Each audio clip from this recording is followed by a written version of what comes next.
Hi Kevin, may tanong ako. Ano ang mga pagbabago sa TRA skill assessment para sa trade occupations? Ang mga trade occupations ay tumutukoy sa iba't ibang mga trade qualifications maliban sa electrician, plumber, at air conditioning technician.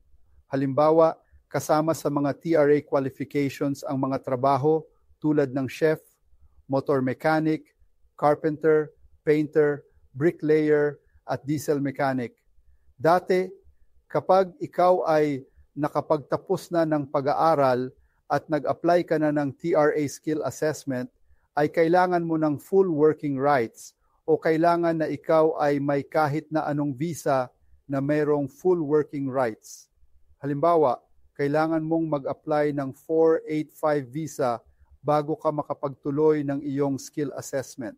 But with the recent changes, hindi mo na kailangan ng full-time work rights para makapag-apply ng TRA skill assessment.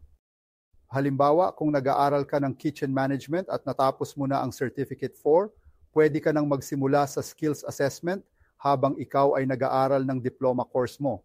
Ang pagbabagong ito ay importante lalo na sa mga lampas 35 years old na pwedeng mag-apply ng 485 visa.